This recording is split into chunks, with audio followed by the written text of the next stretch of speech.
tá na galera 40 a menos. Porque para a galera 40 a menos, o PT não entregou nada. Entregou alguns programas sociais valiosos, etc. E a gente elogia tudo, mas não teve nenhuma reforma estrutural. E ficou aquela situação de...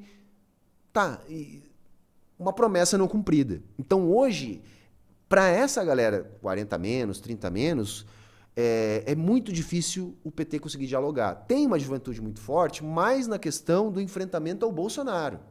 Né? Verdade. A questão de ser antifascista, etc. O PT ainda movimenta muita gente. Mas também tem muita gente que já assumiu um desgaste muito grande, que não aceita mais essa política, que classifica como neoliberal, e etc. E que, em parte, tem sim bastante razão. Então, qual é o meu ponto?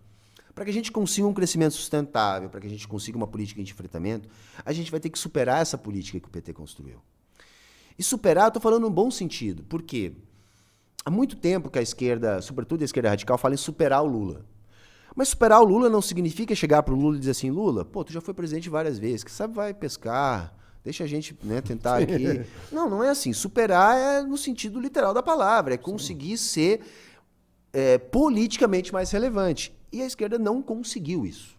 Não conseguiu isso. Nem Lula trabalhar um sucessor que pudesse Que aí é um seguir outro caminho. problema que, se quiser, a gente pode falar depois, que é a questão do PT internamente e de ser realmente muito fechado e ter uma dificuldade de renovação muito grande. Então, isso é um outro ponto. Mas o fato é, o Lula se elegendo esse ano, eu acredito que ele é favorito. Não é fácil, mas acredito que ele é favorito. Mas vamos supor que ele se eleja. Ele se elegendo esse ano, é o último mandato dele. Ah, sim. E nós não superamos ele. A superação do Lula vai acontecer pela aposentadoria do Lula. Sim. E aí eu penso que nós vamos ter um flanco muito aberto de disputa dentro da esquerda. Eu penso que sem o Lula, o PT corre o risco de virar o PDT 2.0, depois que o Brizola saiu. Um PSDB, talvez. Alguma coisa nesse sentido. Esvaziar. E tirar o restante de conteúdo ideológico que ainda tem ali. Olha, quando a gente olha o Congresso, o PSOL faz mais barulho do que o PT. Então eu penso que não superamos o Lula, em termos de politicamente ser mais relevante que ele. Porém, essa discussão vai estar dada no final do próximo mandato dele, caso ele se eleja. Se ele não se eleger, essa discussão vai estar dada agora. E é aí que eu penso, porque como é que nós vamos convencer o Lula que, né, tudo que ele fez está errado, sendo que na cabeça dele, ele saiu do governo com 80 e tantos por cento de aprovação. Né? Então, para ele, essa forma política é a única possível. Por isso que quando você vai discutir com um petista mais radical, vamos dizer assim, qual é a desculpa sempre? Conjuntura não permite, não tem correlação de forças, isso é o que dá para fazer, entende? Então você não consegue avançar no debate porque sempre vem esse argumento, né? Que eu penso que é um argumento que no máximo é uma meia-verdade, porque sim, não há conjuntura, não há correlação de forças, mas conjuntura e correlação de forças a gente cria, a gente transforma, a gente faz alguma coisa nesse sentido. Só que a prática política do PT historicamente foi o quê? Mobilizar o povo e politizar nas eleições e depois governar com os eleitos. Né? E aí, se ele precisar fazer acordo com a direita, que a gente chama de centrão, ele vai fazer. Só que até então se tinha uma forma de governo no Brasil que funcionava, que era um clientelismo onde, mesmo não tendo maioria na Câmara, o PT nunca teve, conseguia ali distribuir ministérios, formar uma base e aprovar a sua agenda ainda com todas as limitações. Com o advento do orçamento secreto, isso acabou. Sim. Isso acabou porque agora... O poder está diluído no Entende? Congresso. O deputado não precisa mais ir para o ministério, para uma autarquia, para controlar a estatal. Passar o chapéu, Não precisa mais, porque agora ele lá na Câmara, ele tem milhões e milhões para gastar todo mês, sendo que você não tem nem que prestar conta disso que está gastando. Então o governo não consegue mais estabelecer aquela prática clientelista que ele fazia antes. Então agora o que está acontecendo? Os caras estão no governo, tem ministério e voto contra. Exato. E não se consegue avançar. Então, veja, aquela prática política que, dadas as circunstâncias, a gente pode classificar como um certo sucesso do Lula, né? Eu tenho críticas a isso, mas, enfim, para o bem do argumento a gente pode falar isso. Ela não serve mais. O mundo mudou. Naquela época, a gente, além de não ter orçamento secreto, a gente tinha um mundo que crescia rápido, porque a China crescia muito rápido, e o capitalismo como um todo tinha mais espaço para crescer.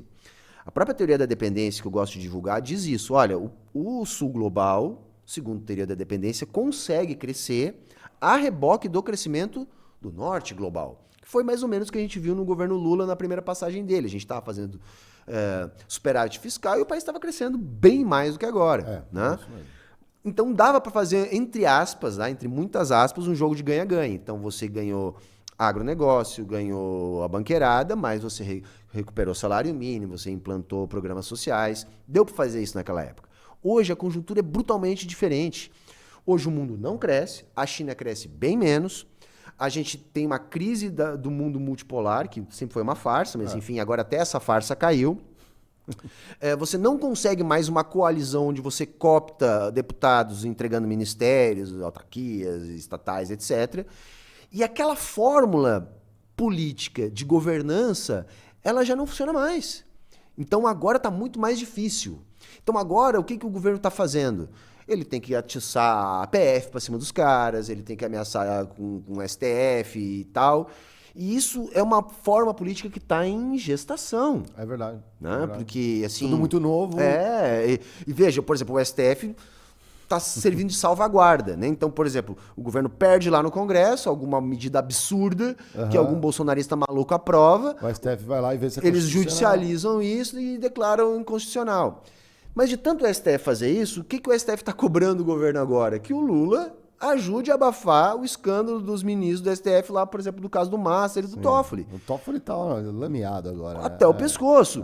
O Lula tirou o corpo fora e disse, esse é problema de vocês. Exato. E agora o STF está sendo só um pouquinho. Quando vocês estão precisando da gente para salvar o mandato de vocês, para bloquear as coisas malucas lá do Congresso que vocês não têm base, você recorre ao STF. Que ferramentas o Lula vai ter para tentar blindar o Toffoli? Oficialmente não tem. Exato. Mas por baixo do pano tem. Mas é que aí começa a se amarrar junto, né? Tanto que, por exemplo, agora, o que está circulando nas redes? No Senado, parece que já estão montando uma pizza para impedir o avanço da CPI do INSS e para blindar os políticos do caso Master.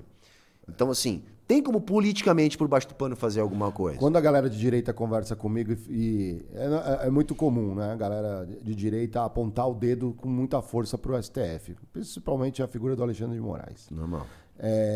E eu falo assim, pô, mas quem é teu senador? O Senado é predominante de direita. Por que não ocorre impeachment? Ah, não, porque aí tudo... Ou então, o problema não é a STF sozinha. Ah, não, então... Sabe aquela coisa? Você começa a ver, puxar o fio, a gente tem sempre um problema entre o Congresso, o Parlamento, o STF. Ninguém puxa uma reforma política. É lógico que não vão puxar. Está acomodado.